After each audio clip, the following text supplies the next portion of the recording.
Okay, welcome back. Hopefully you were successful. So we're going to go over this question real quickly to make sure you're on the right track. So I've redrawn this to try and duplicate what you have in your question.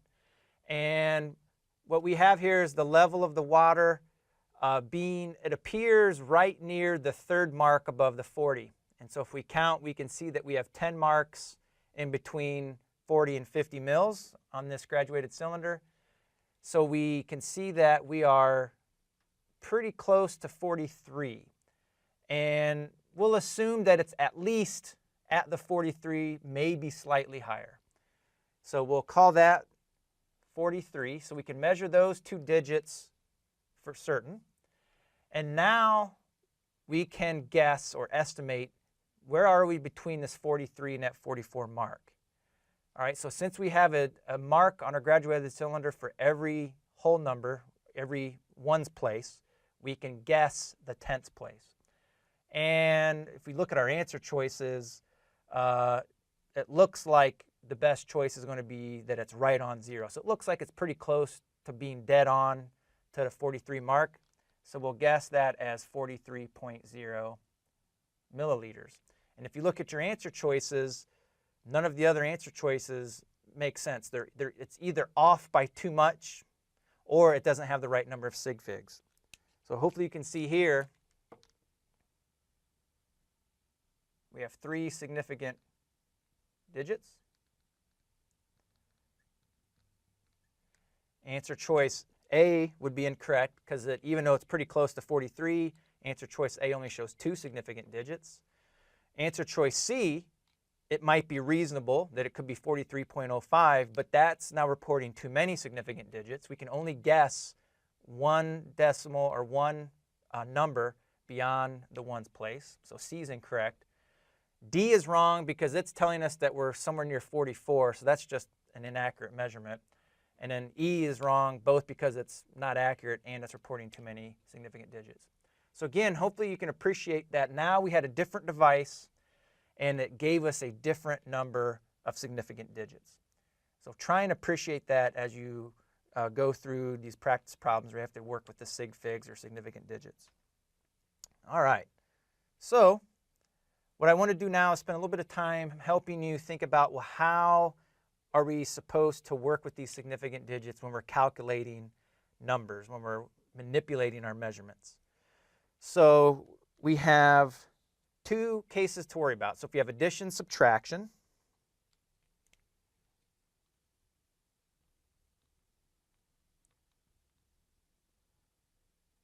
how would we deal with the significant digits?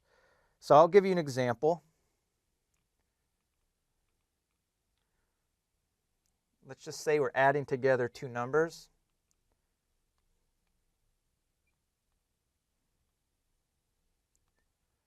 So how you do this is that we write out our answer.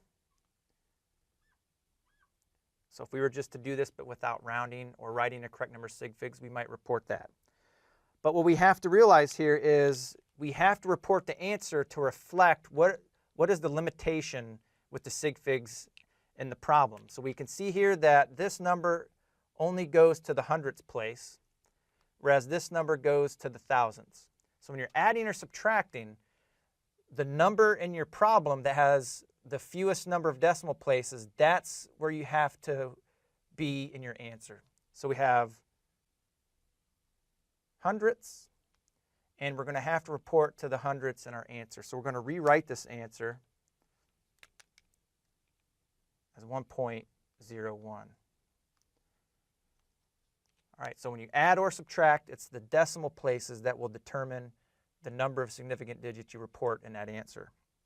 However, if we multiply or divide, it's slightly different.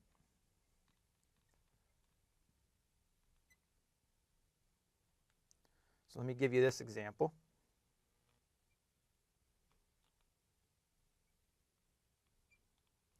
Let's say now we're going to multiply these 2 numbers.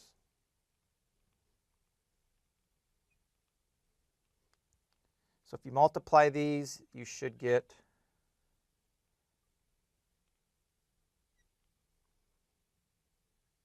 that answer. Now the rule's a little different. what we have to do now is look at what are the total sig figs in each of our numbers in the problem.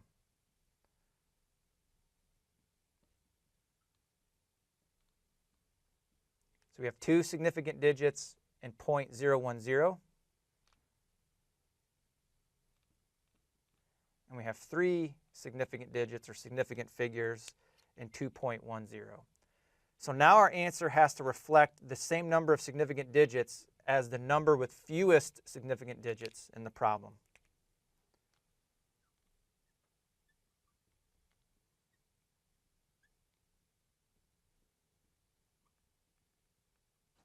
So now we want to rewrite this answer as 0.021.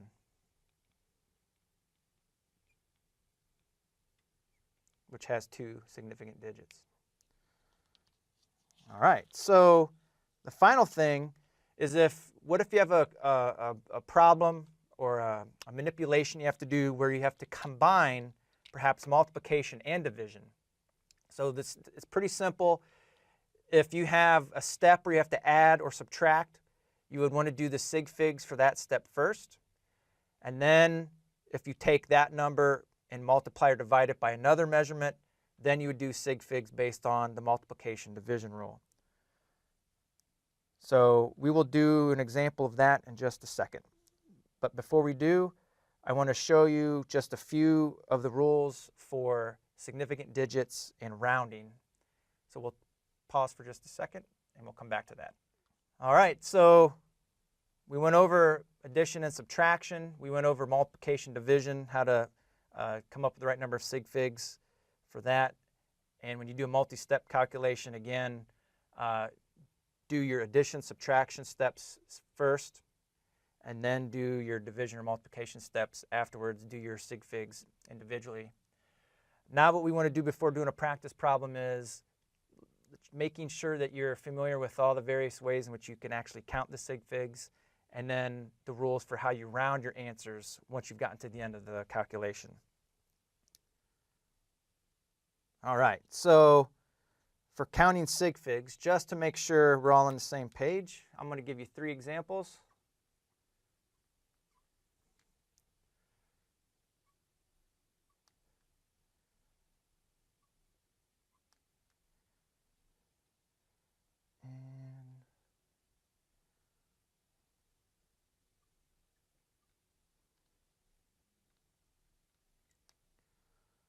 And I'll do one more. All right. So when you have a number that has numbers or zeros after the decimal point, that's indicating to you that the measurement that was done measured these 2 digits, where, of course, the last digit is a guessed or estimated digit. So because they were measured, we know for certain that we go to 1.00. Those count. So we would say that that has 3 significant digits or significant figures.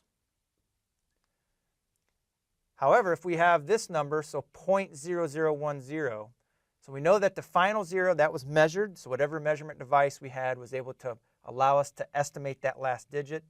However, zeros that precede that, between the decimal and our measured number, we didn't technically measure those. We didn't make a measurement until we got to this thousandth place.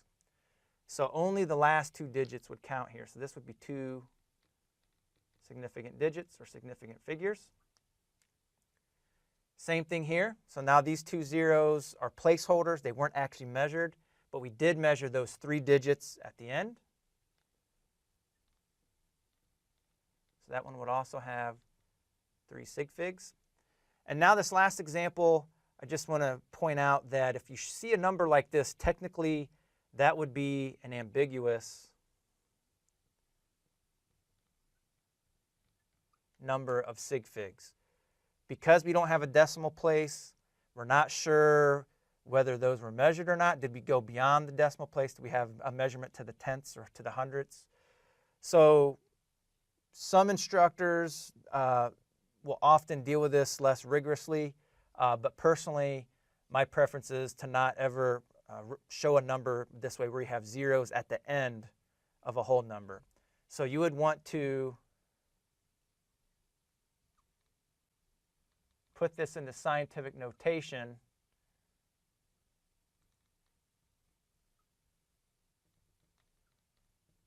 right, depending on the number of sig figs that this number might have, that this measurement might have. So if we see 1.0 times 10 to the second, that would equal 2 sig figs. All right, so, but we can still see that if we take this to the 10 to the second, we'd end up with 100. If we have 1.00 times 10 to the second, now we know, well, that's 100, but it's measured to 3 sig figs.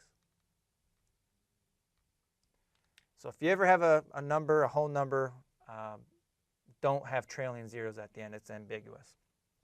All right, so finally, before we let you try another practice problem, we need to have a set of rules for rounding. So I'm going to give you 4 examples.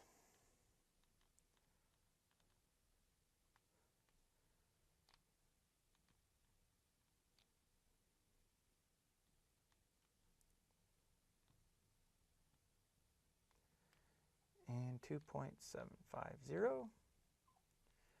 So what we want to do is express all of these numbers to 2 significant digits, or 2 sig figs. All right, so 2.84, that's pretty clear. So we want to have 2 sig figs. So the digit that's after that, if it's less than 5, you always don't round up. All right, you leave the number as it is. So if we want 2 sig figs, we'll make that 2.8. So a number less than 5, you don't round.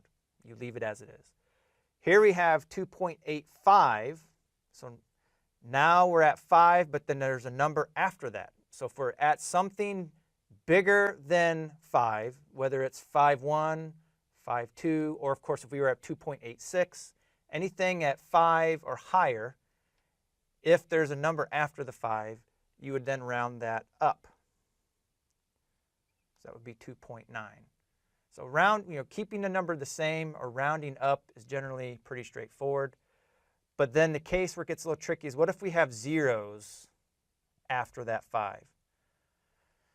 Again, you may see different rules depending on the book that you're reading or depending on the instructor that you have. But a common approach is that the rule will tell you that because the 5 is right in the middle of the number between 0 and 10, half the time we should round it up, half the time we should leave it. So statistically, we'd end up with an appropriate number over time. So the rule is, if you have an even number that's before the 50, we will leave that as it is. So we'll just leave that as 2.8.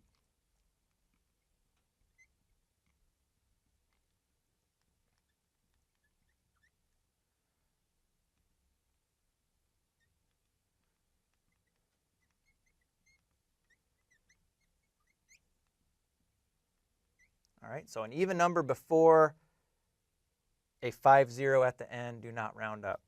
And in this case, we have an odd number before a trailing 50. And so now we're going to round that up. So this stayed the same. That would round up to 2.8. And because that's an odd number.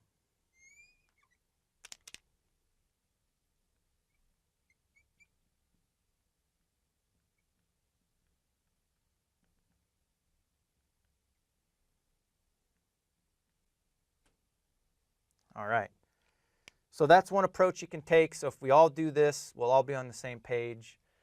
Though I will warn you, you may see a slightly different variation on that depending on the course that you take down the road. All right, so now that you are armed with the ability to count sig figs, you know how to round your numbers, you know how to deal with coming up with the right sig figs after you calculate either by addition or subtraction or multiplication and division. I want you to try this practice problem. So again, take a few moments, pause the video, and when you're done, you can restart and we'll go over the solution. Good luck.